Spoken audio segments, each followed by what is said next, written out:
Os executivos que irão comandar os destinos da nossa Câmara e das nossas freguesias nos 4 anos vindouros serão apurados pelos votos nas eleições autárquicas de 29 de setembro próximo.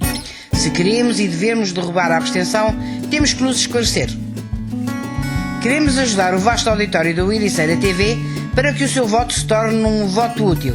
Nesse sentido, e para que cada um possa avaliar as diversas propostas, demos tempo de antena a todos os candidatos para que de viva voz nos digam as razões que os movem nesta sua entrega à causa pública.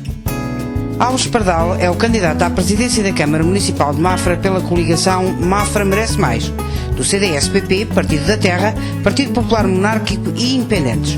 Tem 52 anos de idade, é professor universitário e jurisconsulto. Tem vasta experiência no mundo associativo. Há mais de 10 anos que se dedica a causas políticas, sociais e de cidadania no Concelho de Mafra. Como autarca, é deputado municipal e foi cabeça de lista à Assembleia Municipal de Mafra nas eleições autárquicas de 2009.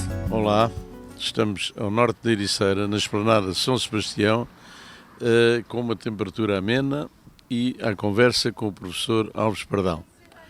O professor Alves Pardal é o candidato à Câmara Municipal de Mafra em representação de Mafra Merece Mais. 3 partidos em coligação com o CDS, o PPM e o Partido da Terra. Ora, existem deputados eleitos por Coimbra ou Castelo Branco que, como se sabe, nunca lá foram. No caso da Câmara de Mafra, há quem defenda que os candidatos deveriam ser oriundos do lugar da sua própria candidatura. Naturalmente, para melhor chegarem à conclusão não só dos problemas, como também de poderem discutir melhor em pormenor não só as pessoas, como os locais. Qual é a sua opinião? A minha opinião é simples. Os órgãos políticos devem ter representantes das populações. Portanto, só faz sentido eleger pessoas que conheçam efetivamente as realidades do local onde habitam e pelo qual são eleitos. Eu sou a favor de eleição de representantes que sejam oriundos das povoações e que possam representar essas populações nos órgãos de soberania a nível nacional. Então, no seu caso concreto, é de Mafra ou vive em Mafra? Eu habito em Mafra há mais de 10 anos. Há mais de 10 anos que conheço a realidade de Mafra, a nível social, a nível económico, a nível político, portanto, da política local, e, por conseguinte, sinto-me um mafrense absoluto. Mas sinto-me que sou um habitante de Mafra, de pleno direito, de plena consciência, e, por conseguinte, estou à altura de assumir essas responsabilidades. Como vive em Mafra, a sua proximidade permite-lhe saber quais os problemas com que se debatem agentes deste lugar e os reais agentes comerciais. Na sua opinião, como se vive no Concelho de Mafra? O Concelho de Mafra é um concelho privilegiado, o que não significa que não existam problemas. Problemas, alguns que existem desde já e outros são problemas potenciais. E preocupa-me não tanto os problemas atuais, mas mais os potenciais. É preciso ver que o nosso país atravessa um momento muito difícil devido à crise económica e financeira. Existe uma enorme contração, uma contração a nível das receitas, a nível dos rendimentos, e o Concelho de Mafra não é imune a essas dificuldades. O desemprego tem crescido no nosso concelho. Há teses de que, no fundo, é um desemprego importado, porque são pessoas que trabalham noutros concelhos e que ficaram no desemprego e habitam em Mafra e, por conseguinte, nas estatísticas aparecem que essas pessoas são desempregadas no concelho de Mafra. Eu não tenho essa leitura. A leitura que eu tenho é que se as pessoas vivem no concelho de Mafra e estão em situação de desemprego, são desempregados que nós devemos ter a maior estima, a maior respeito e a maior preocupação com essa situação, e o desemprego efetivamente tem crescido no concelho de Mafra. É um dado bastante preocupante. As empresas têm passado por situações dramáticas a nível de tesouraria. As empresas têm de fazer face a um conjunto e número de custos. E o que é que nós nos deparamos? Deparamos com uma situação nacional muito difícil, mas com uma situação autárquica de completa insensibilidade pelas dificuldades das empresas e pelo trauma do desemprego. Isso, para mim, é inadmissível. A autarquia devia assumir plenamente as suas responsabilidades a nível da maior criação de emprego e isto no que concerne à diminuição dos custos que as empresas sofrem. Essa insensibilidade que a autarquia vem praticando e que, pelos vistos, pretende continuar a praticar, é, para mim, injustificável e insustentável. Continuando a falar de si, e para as pessoas que ainda não o conhecem, quem é o professor Alves Pardal? Sou um jurista de formação, sou professor universitário, tenho 52 anos, não sou político profissional, nem pouco mais ou menos, e até digo mais, acho que a crise terrível por que o nosso país atravessou justifica que haja uma renovação da classe política, porque a classe política, nomeadamente os políticos profissionais, estão bastante mal vistos na nossa sociedade. Muito mal vistos na nossa sociedade. Esse carreirismo que vinga em determinados circuitos é nefasto para a nossa sociedade. Eu não sou um homem de carreira política, nem pouco mais ou menos. Sou um académico, sou um estudioso, sou um trabalhador e é nesse contexto que me apresento agora como candidato, ou seja, apresento-me como um homem com experiência a nível da política autárquica, tenho sido deputado municipal, onde tenho defendido os interesses de todos os mafrenses, de todos aqueles que habitam, trabalham no concelho de Mafra e apresento-me, digamos assim, com um projeto e com um ideário de fazer o melhor pelo nosso concelho. Como já disse, não é realmente um profissional da política, como se vê dentro do jogo partidário. Nós temos de ter uma visão ampla no que concerne ao jogo partidário. Os partidos existem, do meu ponto de vista, para servir o país, para servir as populações. Infelizmente, isso nem sempre tem acontecido e isso é mau. A postura que eu assumo é tão simples como isso: defender as populações, defender o nosso concelho e subordinar os interesses partidários ao interesse do nosso concelho e ao interesse nacional. Na imprescindível evolução do nosso país, acredita que o nosso concelho pode ser um exemplo para esse desenvolvimento? O nosso concelho pode ser o exemplo do desenvolvimento, mas o nosso concelho deve ser o exemplo do desenvolvimento. Mas para isso é preciso que sejam adotadas as atitudes corretas a nível concelhio. O nosso concelho tem todas as potencialidades para ter sucesso, quer a nível empresarial, quer a nível na melhoria da qualidade de vida de quem cá habita, mas para isso é preciso que sejam adotadas as medidas políticas corretas. E no desenvolvimento local e concelhio, na sua opinião, poderá haver surpresas? Eu julgo que 29 de setembro vai ser uma data que vai trazer enormes surpresas para o panorama político autárquico em Mafra.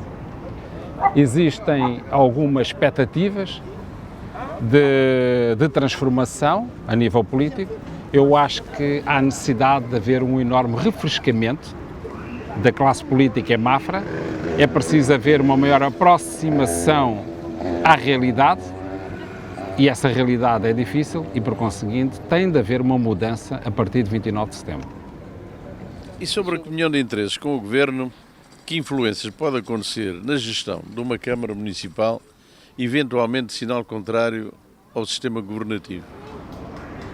O principal desafio é assumir as responsabilidades a nível autárquico, portanto, desempenhar bem as competências autárquicas e, no fundo, fazer vingar essa perspectiva junto do Poder Central. Se o Governo for de sinal contrário, há que ser autêntico e levar até ao último grau, até às últimas consequências, sempre a defesa das posições das populações. Então, para explicar a quem não entende muito destas coisas, o CDS encontra-se no centro da democracia. Explique lá direitinho para aqueles que não entendem. O centro da democracia, bom, o que lhe posso dizer é o seguinte: o que é que me atraiu no CDS? O que me atraiu no CDS, acima de tudo, foi a corrente da democracia cristã. Uma corrente que aposta na democracia, na melhoria da democracia, mas no respeito pelo homem e pela solidariedade. Ou seja, em defesa de uma sociedade mais equilibrada, mais justa, mais dinâmica. É nesse contexto que eu julgo que faz todo o sentido o papel do CDS na democracia portuguesa. É um papel imprescindível e que julgo que vai ter maiores responsabilidades no futuro. Vamos passar agora a problemas e as respectivas soluções. Com tantos problemas que sabemos existirem na nossa Câmara, e se atingir os seus intentos e ganhar efetivamente a Câmara Municipal de Mafra, no imediato, quais seriam as primeiras ações a colocar em prática? É preciso ser claro neste ponto e falar com toda a frontalidade. O nosso Conselho precisa de ser competitivo. São precisas empresas viáveis. A primeira medida a tomar é uma que eu defendo há anos, que é baixar os impostos e as taxas municipais. É um exagero que a Câmara de Mafra tenha das taxas mais elevadas que são praticadas no país, quer a nível do IMI, quer a nível da derrama, quer a nível da taxa variável do IRS, quer ainda acrescentando penalizações e taxas diversas. A primeira medida a tomar é baixar de imediato essa carga fiscal agressiva para tornar uma fiscalidade municipal mais amiga das empresas, mais amiga das famílias, mais amiga do desenvolvimento. Embora saibamos que, não tendo as mesmas atribuições governamentais, uma Câmara pode impor soluções locais. Já tem com certeza no seu projeto algumas medidas, como por exemplo, sobre o desemprego. Como eu lhe disse, o que é imprescindível, antes de mais, é recuperar a competitividade empresarial. Não se pode pensar em manter postos de trabalho ou em criar postos de trabalho com uma política fiscal agressiva como nós vimos assistindo. Já basta o que se passa a nível nacional, com este pacote agressivo de IRS e de IRC, sem falar nos impostos indiretos como são o IVA. Mas nós não podemos olhar apenas para os impostos a nível nacional, nós também temos de olhar para os impostos a nível local, para a chamada fiscalidade municipal. A maior parte das pessoas não tem consciência que pagam impostos, tributos, que são fixados pelos órgãos autárquicos. O IMI. As pessoas agora pagam o IMI em 3 prestações por ano. É uma carga avassaladora, insuportável, injustificável. As pessoas quase que pagam para ter algo que é seu, que é a sua propriedade. A taxa de IMI é fixada na Assembleia Municipal. E estas taxas de IMI que nós vimos assistindo no Conselho de Mafra são das mais elevadas do país, porque o Executivo propõe sempre à Assembleia Municipal as taxas mais elevadas. E a maior parte das pessoas não tem consciência que a responsabilidade de pagar impostos tão elevados deriva dos órgãos autárquicos locais, da Câmara e da Assembleia Municipal. Mas não só o IMI. Se nós formos ver o IRS, há uma taxa variável que também é fixada a nível dos órgãos municipais. Mais uma vez, o Executivo de Mafra propõe sempre as taxas mais elevadas. E o mesmo para a derrama. Com impostos tão elevados, como é que há empresas que possam ter sucesso? Vamos falar de casos concretos. Comércio local.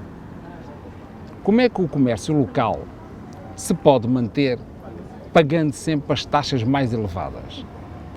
De todos os níveis.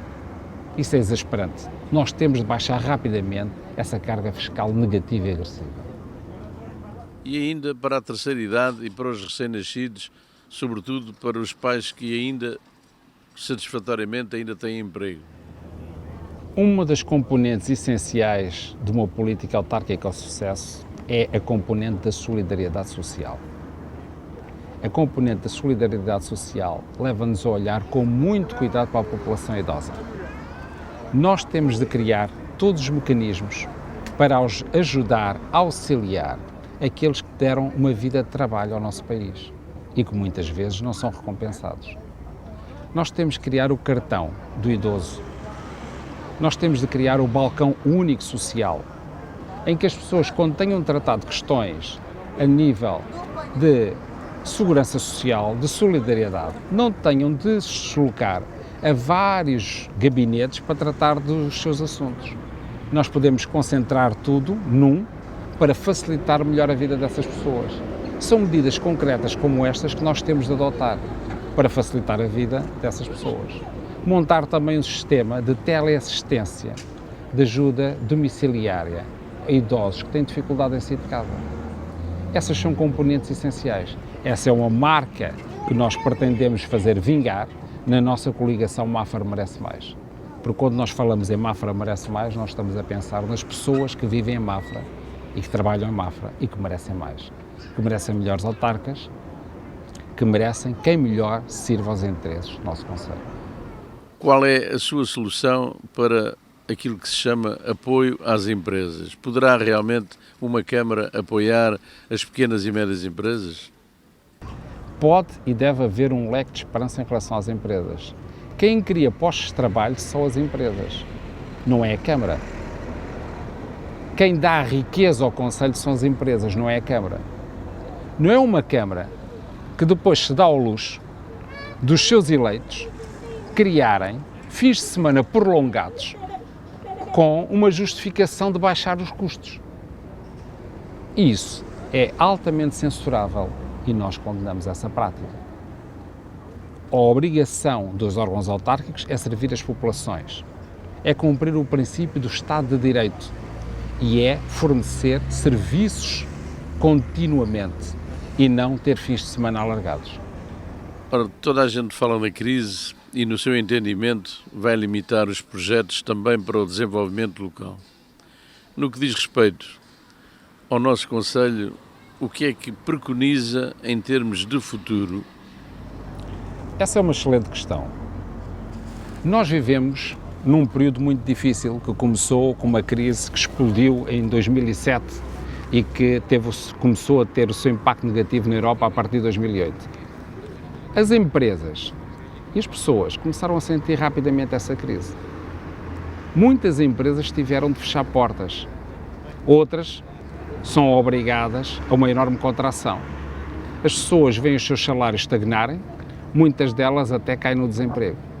E perante este quadro terrível, negro, o que é que nós assistimos?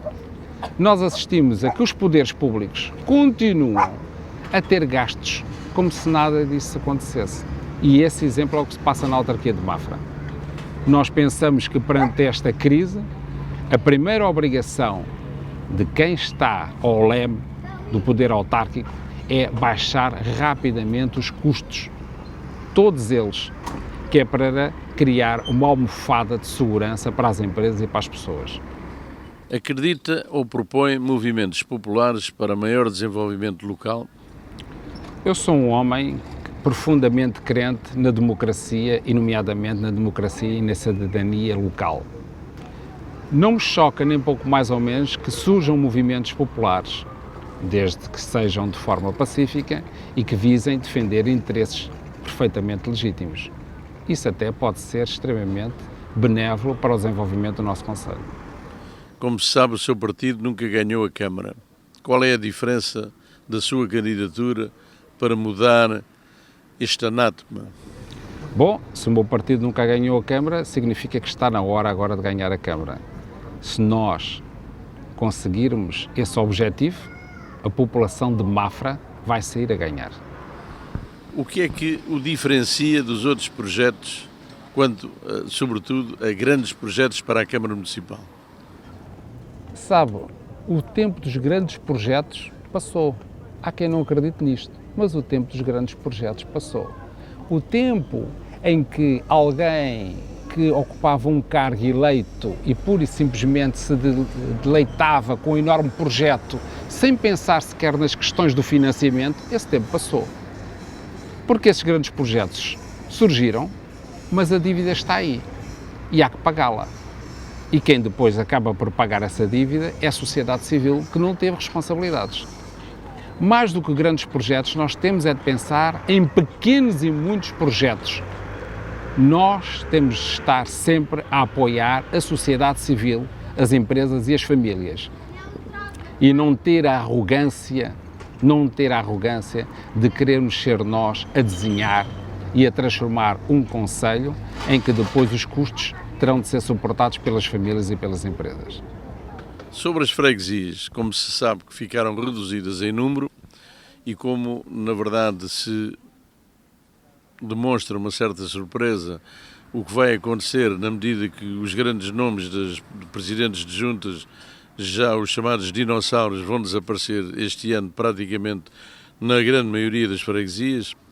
Na sua opinião, o que vai acontecer na gestão ou relação com as freguesias, quer sejam ou não do seu partido?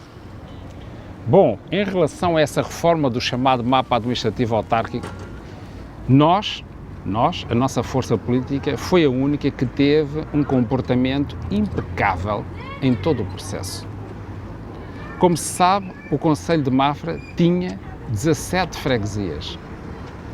Surgiu uma lei em que devia haver uma redução do número de freguesias, mas essa lei possibilitava que quem fizesse a redução desse número de freguesias fossem os órgãos autárquicos legitimamente eleitos. Eu sempre defendi, na Assembleia Municipal, que nós devíamos assumir as nossas responsabilidades e que devíamos ser nós a efetuar a reforma do mapa administrativo autárquico.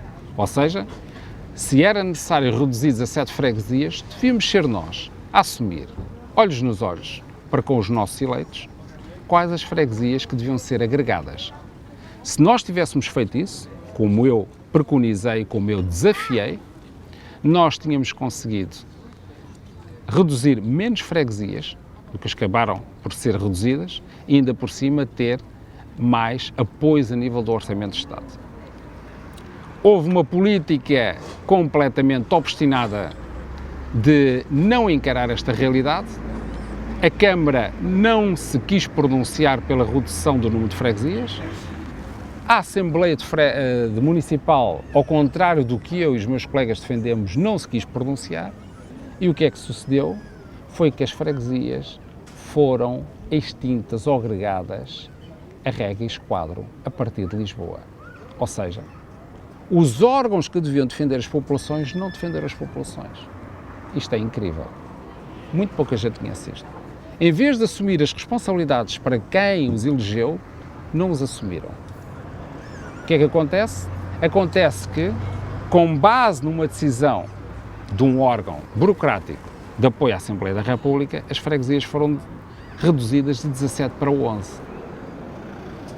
Isto é um choque brutal. Não havia necessidade de haver uma redução deste montante, nem da forma como foi feita. Foram agregadas freguesias sem ter muito a ver umas com as outras, desrespeitando a tradição e a história dessas freguesias. O que eu digo é tão simples quanto isso.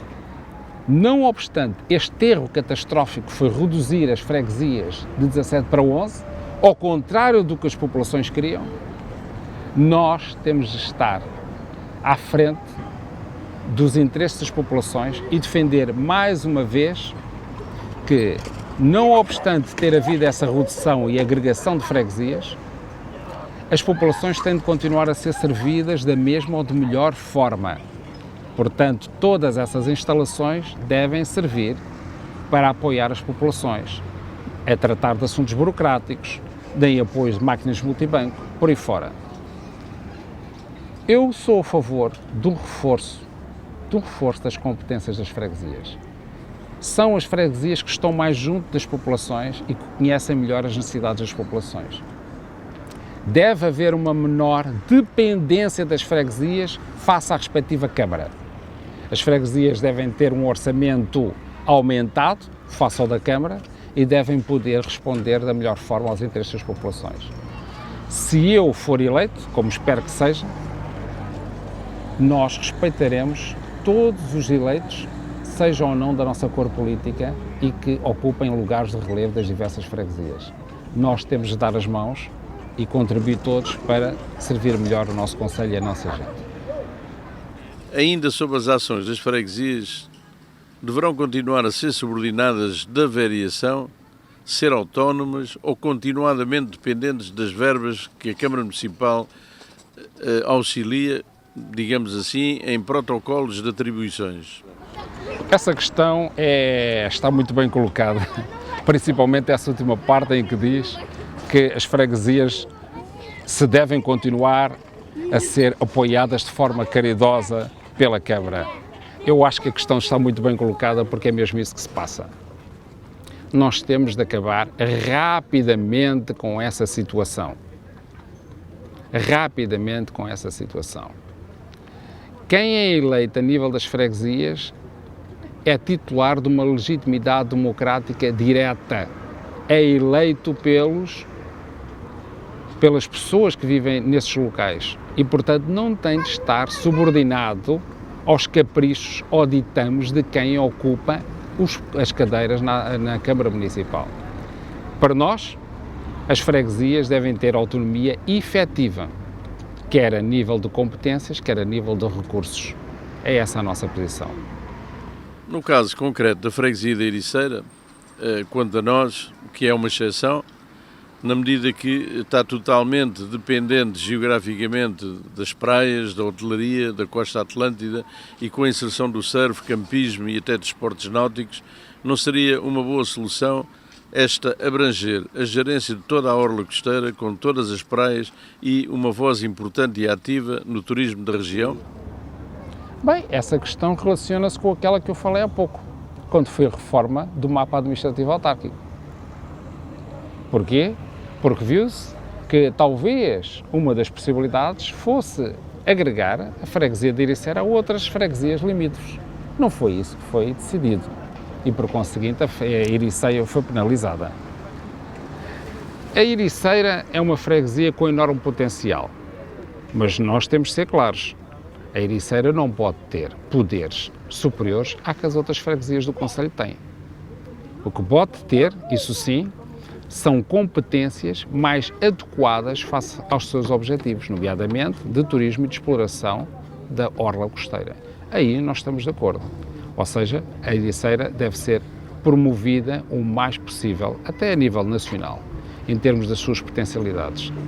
E a Junta de Freguesia da Ericeira aí teria fortes responsabilidades e devia ser respeitada nas decisões que tomasse a nível de promoção desta freguesia. Alguns dos candidatos têm levantado o problema da falta de debate.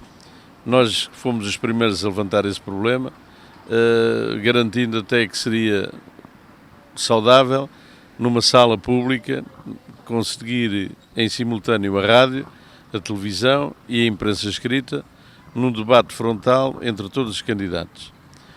É contrário a essa ideia? Aplaude essa ideia? Qual é, na sua opinião, uma crítica em relação a alguns candidatos que não querem de modo nenhum ouvir falar nisso? Essa é uma excelente questão e é uma questão bastante oportuna nos dias que vivemos. As sociedades mais desenvolvidas são aquelas que têm uma melhor qualidade em termos de democracia. O debate é um elemento essencial da melhoria da democracia. Eu estou 100% de acordo com a realização de debates entre todos os candidatos à Câmara, para que nós possamos confrontar as nossas posições e para informar da melhor forma os eleitores. Não o fazer, no fundo, é tentar quebrar uma regra essencial da democracia, que é a discussão, o debate e o exercício do contraditório. Nós precisamos de melhorar a qualidade da democracia no nosso concelho. Todas as ideias para melhorar a qualidade da democracia no nosso Conselho são bem-vindas. Eu sou a favor da realização de debates entre todos os candidatos, com apoio, com o público, com os meios de comunicação social todos presentes. E não acredito que não haja alguém que seja contra essa ideia. O Conselho de Mafra tem crescido muito nos últimos anos. As pessoas mudaram. As pessoas são mais exigentes. Mafra merece mais.